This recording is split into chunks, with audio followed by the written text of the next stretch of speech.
1980年代的美国俄亥俄州利夫兰市发生过一场诡异的住宅火灾。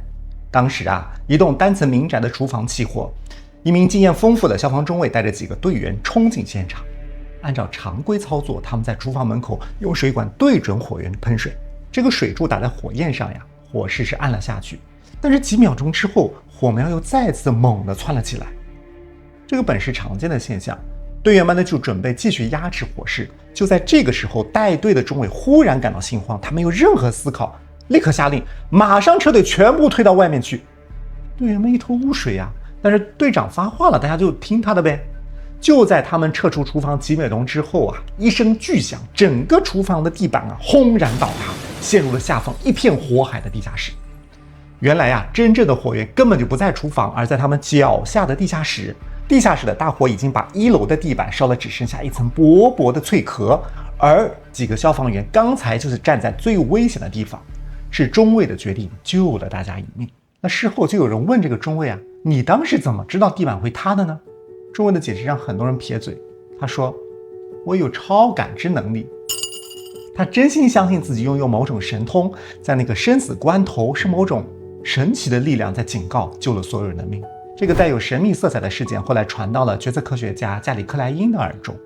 克莱因当时正在为美国军方和消防部门研究人类在极端压力下的决策机制。他是不相信什么神通的，他认为这背后一定有一些未被破解的奥秘。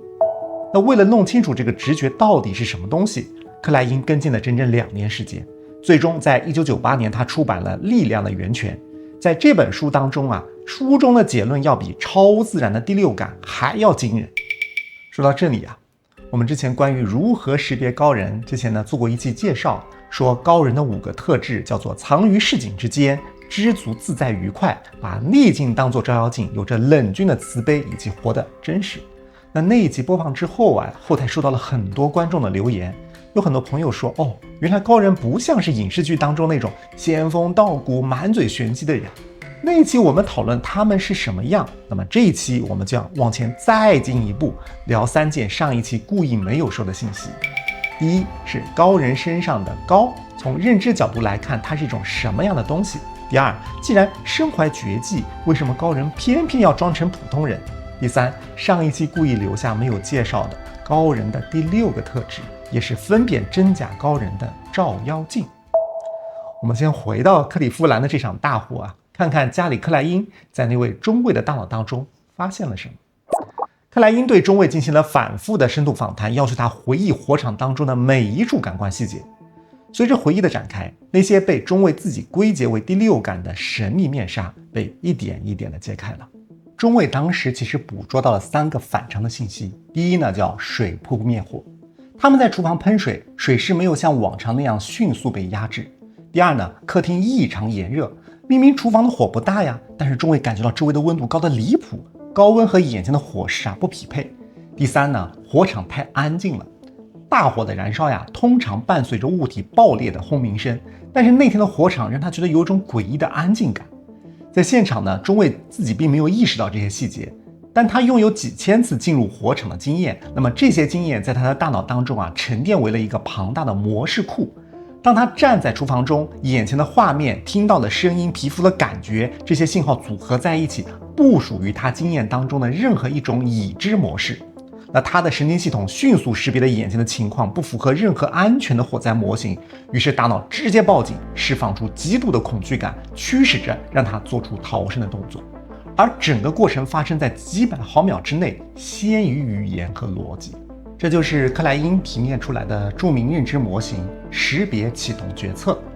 在克莱因的统计数据当中超过80%的火场指挥官在危机时刻并不会去做方案的分析决策的优化，而是一瞬间从经验库当中识别当前情况，提取出解决方案。这种把复杂的经验高压缩比的内化，直到我们的身体快过意识判断的能力当事人自己无法解释，只能说这是直觉第6感。那么不仅仅是消防员，像国际象棋领域的研究也给出了相关的印证。认知心理学家曾经对国际象棋大师做过眼动仪和记忆测试。当一个普通人看棋盘的时候我们看到的是32个孤立的棋子，所以我们在大脑当中需要去推演每一个棋子的走法。但是当一个国际象棋大师去看象棋盘的时候，他看到的是几个大块的阵型，那么心理学上把它叫做组块。大师的脑海当中存储着成千上万个经典的组块模式，所以遇到熟悉的阵型根本不需要计算就已经做好了决策。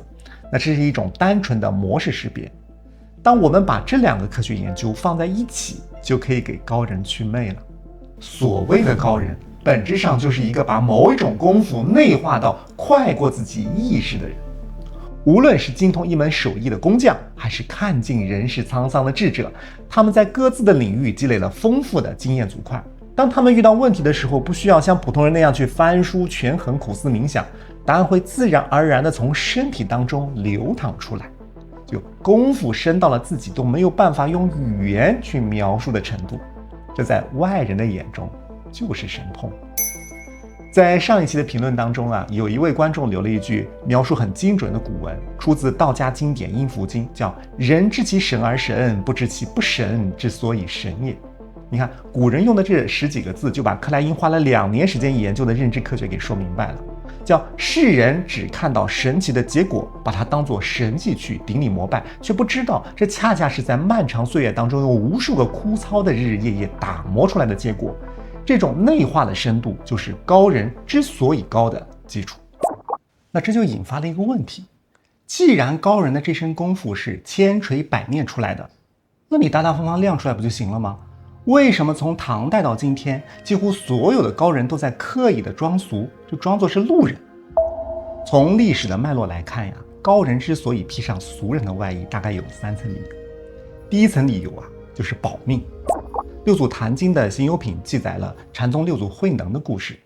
说这个五祖弘忍啊，在半夜3更偷偷的把禅宗的衣钵就传给了慧能。传完法之后，五祖做的第一件事情就是让他赶紧连夜渡江逃走。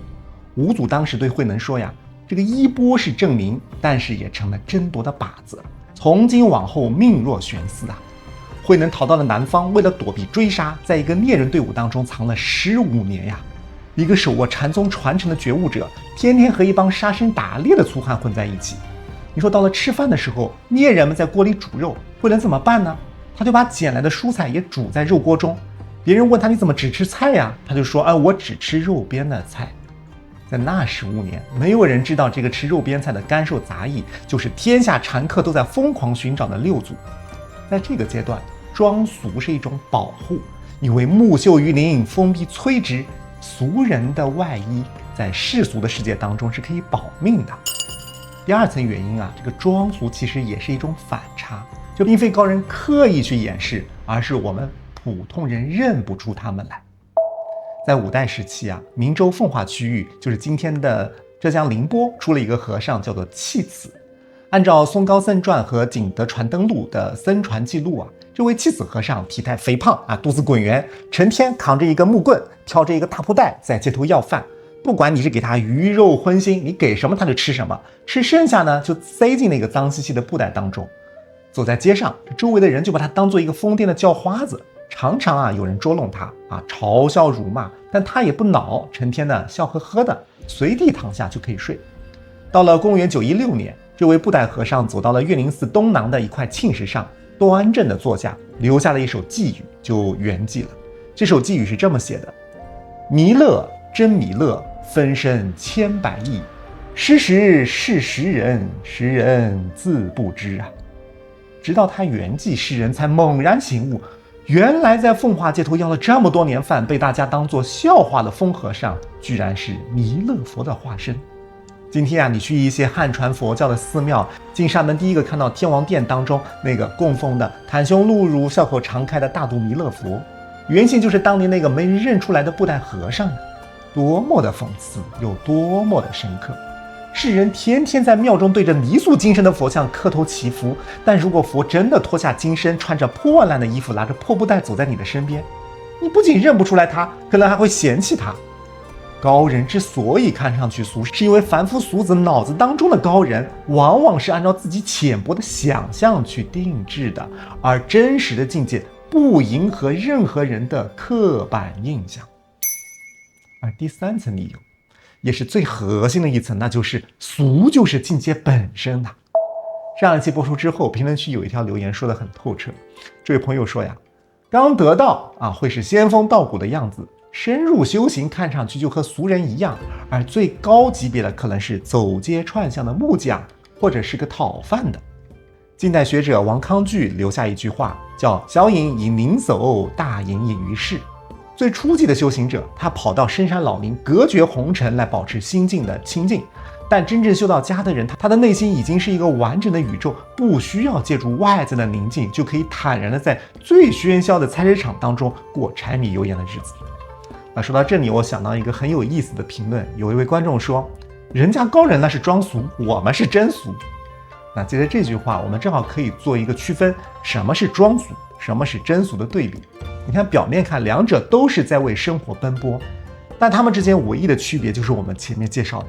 在我们的脑海当中有没有那个千锤百炼出来的经验组块，有没有内化出那种快速的身体识别机制，而相似的外形之下有没有装真的东西啊？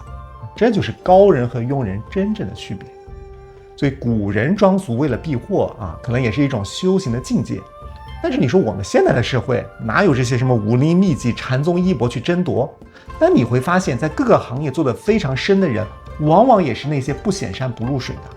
你说这样低调的人只是因为道德上非常谦虚吗？很难用这样一种道理解释。现代的决策科学发现越有内涵的人越安静，是人类认知结构的必然。1999年，美国康奈尔大学的2位心理学家大卫·邓林和贾斯汀·克鲁格做了一项研究，他们给学生安排了一系列关于逻辑推理语法幽默感的测试。做完之后表面是在说我要看看你们的成绩，但重要的是说你们每个人对自己刚才的表现自己评估。你觉得你自己这个考试成绩在所有人当中排达了多少？这个数据结果很有趣，那些测试成绩垫底的人反而非常自信，他们对自己的预估平均排名是超过62%的人，而成绩名列前茅的那组学生反而表现出自我低估，他们觉得这个题目很容易那我觉得大家都觉得很容易吧，从而低估了自己对其他人的优势。这就是心理学上著名的达克效应。那你说为什么半瓶水的人晃得最响，满瓶水的人不发声呢？核心就是2个字，叫眼界。功夫不到家，眼界就很浅，不知道天外有天总会有一种无知者无畏的狂妄感。而功夫越深的人，他探索了很多的领域，他就知道在我知道的这些眼界之外还有那么多未知的区域，所以他会有一种敬畏感，自然就不会去自我吹嘘。那么结合这个心理学实验和克莱因的认知，我们发现一方面真正的高人通过几十年的沉淀，把手艺内化成了潜意识，连他自己都没有办法用语言去解释我怎么这么厉害。那另外一方面，随着修行越来越深，他看到了更多的未知区域，导致在自我评估的时候呢，更容易的去低估自己。那这2种认知在叠加在一起，就会导致一个真正的高人几乎不太可能去自我宣称，他又说不出来，也没有动力去说。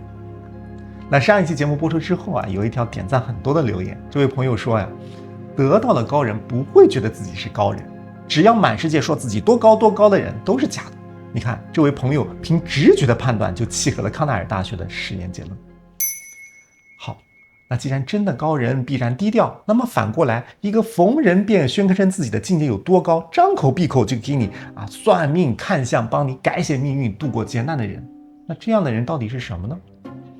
这就是我们上一期没敢说的，也是最重要的第6个特质。因为当时我也犹豫，你只要把这层窗户纸捅破，可能会砸掉一大批所谓灵修圈、大师圈的饭碗。但是近期我也看到很多朋友深受其害，觉得还是要分享一下。高人的第6个特质，也是他们最无情的特质，就是他不但不救你，他根本就不需要你。他不需要你的崇拜，不需要你的金钱供养，不需要你在他屁股后面一口一个师傅的叫着，因为真正的高人本自具足，他不需要向外索取情绪价值和权利真正的师傅他得把工具交给你，把你推向独立，让你自己获得幸福自在。那反过来，那些用话术、氛围、恐吓让你觉得我越来越离不开你了觉得我要离开你了，我觉得自己要完蛋了，那这恐怕是假大师。为了把这件事情说清楚并且给大家一套防身的法门，我们需要借用2把尺子，这是世界顶级的认知科学和精神病学研究当中提炼出来的。第一把尺呢叫做领域效应。这个尺子什么意思呢？当时在心理学界关于这个直觉到底准不准这个问题有2位泰斗人物吵了整整10年。一位呢就是加里克莱因，他是觉得直觉信任派认为专家的直觉是靠谱的。另外一位呢是丹尼尔·卡里曼，他是得过诺贝尔经济学奖写过那个《思考快与慢》的作者。他研究这些什么股民、算命师、面试官，他是怀疑直觉的。他发现这些人在复杂情境下的直觉判断，有的时候都不如抛硬币准。这2个学术巨头吵到最后呢，决定，我们还是坐下来聊聊吧。到了2009年，他们联合发表了一篇重要论文，名字就叫《直觉专长的条件》。在这篇论文当中，2位终于达成了共识：直觉和经验到底靠不靠谱，不取决于这个人看上去多么像大师，多么自信，而只取决于你所处的领域。一种呢叫做高规律性、高反馈性的场景，比方说你是消防队员国际象棋的这些人，当你不管是做对做错，环境会立刻给你反馈。在这样的领域当中长期积累的经验直觉是可行的。另外一种呢就是低效度无规律的领域，比方说我预测股市什么预测政治，对于一个人的命运的预测，这种随机性的领域，任何宣称有什么直觉专长、看透天机的人，在统计学上都不可信。所以如果一个修车师傅他看一眼说我就知道你车上哪个地方坏掉了，这叫真功夫。一个人如果自称我能看穿你的什么前世今生，我摆个法阵，明年就可以让你升官发财，骗子。在之前的评论区有位朋友是这样说的：怎么说都对的人那就是高人。这句话其实是一个照妖镜，你反过来用，在所谓的大师圈子当中，怎么说都对，它是最危险的，因为它不可验证。反正不管怎么说，它可以圆回来，这恰恰是控制人性的工具。那第2把尺子呢，叫做关系走向。1996年，英国著名的精神科医生安诺尼斯托尔出版了一本著作，叫做《弥足巨人》。在这本书当中斯托尔详细研究了历史上一些走向极端的教主性人物的共同特质。他就发现，这些虚假的高人和他的信徒之间建立关系的时候，一定会呈现出4个步骤。你看第一步叫做建立不容置疑的绝对权威，我永远是对的，你质疑我是你慧根不够，你业障太深。第2步叫索取特权，开始享受信徒的供养，不管你是出钱还是出力。第3步叫隔绝信徒，因为他们会有意无意地切断信徒和外界正常这些社会亲人的联系，让信徒的世界只留下自己。第4，制造最终的依赖让信徒产生一种错觉，只有你留在我的身边才能得救，你离开我你就完了。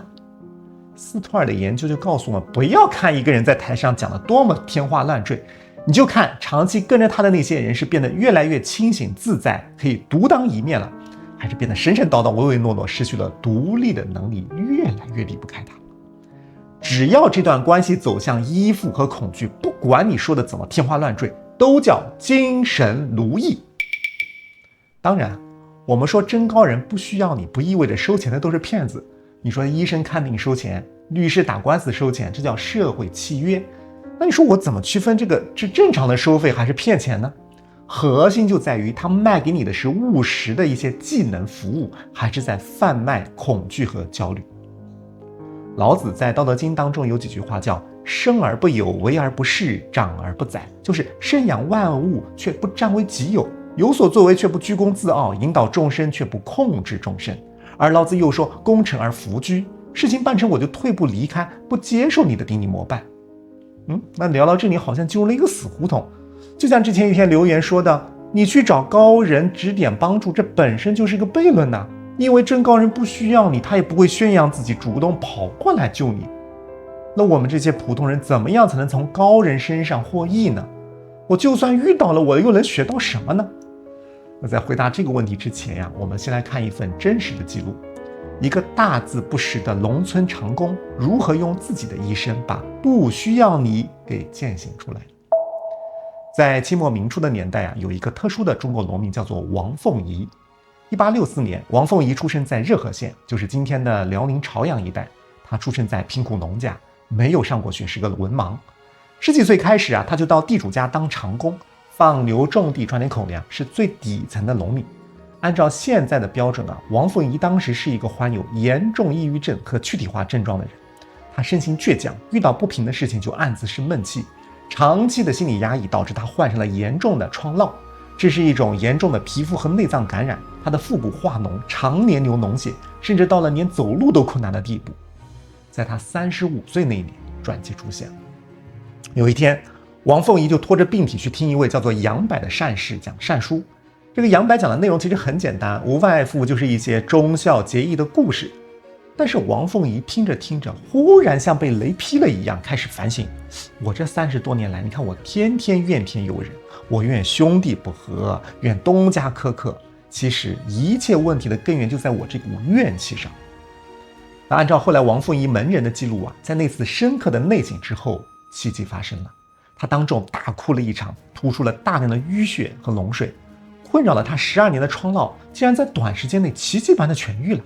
而就在同一年，曾经点醒他的那位善士杨柏，因为遭到诬陷，被抓进了朝阳府的死牢。王凤仪得知消息之后，决定效仿古书当中杨角哀舍命全交的故事，用自己的命去换杨柏的命。他不顾家人的阻拦，在一个漆黑的夜晚，独自徒步前往朝阳府营救。在那个黑夜的荒原上，王凤仪一边走一边把自己对生死的执着慢慢的放下。那么到了最后，他只剩下一个念头，就是只管去救人，我的命不要了。而就在那一刻，震撼的事情发生了。按照王凤仪自己的口述，他在漫天漆黑的夜晚，忽然看到前方如白昼般的光明。在那个瞬间，这个不识字的文盲长工豁然开悟，他忽然看清楚了人性当中的这些种种纠葛，明白了世间疾苦的种种根源。王凤仪的故事到这里才刚刚开始。一方面，他掏空积蓄，反复游走，终于救出了杨柏；另外一方面，他从此开始了长达40年的传奇一生。他在乡野间开始讲病。什么叫讲病呢？就是只和别人聊天，而不是开药。他尖锐地指出病人心中的那些怨恨和苦恼，他讲病几十年分文不取。更惊人的是，他发现很多社会问题的根源在于当时的女性没有受教育的机会，只能依附于人，从而产生了大量的家庭悲剧和心理疾病。于是这个文盲长工发下大愿，要给天下女子办学。在那个动荡的年代，靠着一双脚和一张嘴，王凤仪居然在东北和华北地区奇迹般的创办了700多所女子义学。无数底层女性因为她走进学堂，学会了识字，甚至成为了校长和教员，彻底改变了命运。她被民间尊称为王善人，但直到她73岁去世，始终穿着那身粗布衣服，逢人便说：“我就是一个庄稼人。”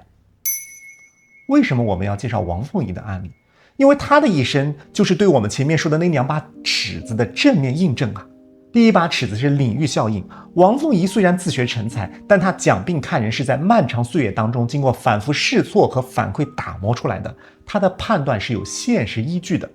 第二把尺子是关系走向，这也是王凤仪最符合高人第6个特质的地方。她办理义学就是不需要你的这种精神的体现呀。他到处奔走募捐，把女孩子们送进学堂，教她们识字，教她们自立。而当这些女孩终于有了知识，学会了本领，她们不再需要依靠自己的丈夫，不再需要依靠宗族，当然她们也不再需要王凤仪了。王凤仪送了她们翅膀，目送着她们走开，自己转身又回去做起了那个粗衣麻布的庄稼人。这才是真正的高人，他费尽心血帮助你，最终的目的只是为了让你永远的离开他。在这个文盲长工的身上，我看到了《道德经》那句功成而弗居的真实演绎。那看完这些记录，回到我们自己身上，如果在生活当中我遇不到像王凤仪这样的高人怎么办呢？在充满各种伪装和谎言的红尘当中，我如何才能拥有一双慧眼去避开那些陷阱，找到那些真正值得交往，哪怕不是高人但足够靠谱的人呢？其实啊，早在2000多年前，庄子就给我们留下了一套精准的识人指南，而且他不仅能够帮助我们去看清别人，也回答了真高人不需要你该怎么办的悖论。在庄子列御寇当中啊，庄子开篇就感叹了一句，叫凡人心险于山川，难至于天啊。人的心思比险峻的山川还要难以逾越，看透一个人比预测天象还要困难。紧接着他话锋一转，抛出了一套名为九征的识人方法。庄子的九征是把人放在具体的场景当中去看他们的反应。我们今天不需要讲全九征，而是从中提取3条最核心的能够在这个社会马上就可以用的3个步骤，大家就会发现2000多年前的智慧和前面这些现代科学的尺子真的是古今交映啊。这3步的共同逻辑就是只看行为，不听话术。第一步叫急于之气而观其性，意思是说忽然你和他约定了一件急事，或者在临时变动的紧要关头看他能不能信守承诺。这就是在看一个人有没有内化的经验库。一个平时装腔作势的人，他顺境当中可以伪装得很好，但是一旦遇到突发事件，他可能就应对不了了，会本能的找借口呀、推卸责任背弃承诺。能够在急迫的变动当中仍然能够说到做到的人，他身上才有那种扎实的经验祖矿。第2步叫委之以财而观其人，意思是我把财物交托给你，看你面对利益时的取舍。不管这个人平时说自己有多高明，或者要找你谈合作，当真正的利益过手的时候，你再去观察他开始贪得无厌索取特权，还是我只拿该得的那一份，尊重你。利益是最大的照妖镜，它可以快速去照出一个人的关系是想控制你还是成全你。第3步叫醉之以酒而观其责，意思是让他喝醉，在他放松的状态下去观察他的性格底色。当然在现在我们不一定非要喝酒它的核心是把一个人放在没有监管、非常放松，或者是一种非常愤怒、疲惫的失态的边缘，你去看他的本能反应。如果一个人平时满嘴道的仁义、仙风道骨，一旦离开了公众视线，立刻原形毕露、暴躁狭隘，说明这些高尚都是演出来的。而真正的境界，就算是烂醉如泥的独处，也有着深深的悲悯和做人的底线。那聊到这里，整个高人识别指南的2期节目、6个特质、3把尺子都教给了大家。但大家有没有发现，如果你把这6个特质倒过来读，它会变成一张我们修炼的路线图。你看，把你手上的这些手艺功夫内化到不需要用语言去吹嘘的程度，把我们身上那些有一点本事就想炫耀的心思给收敛起来。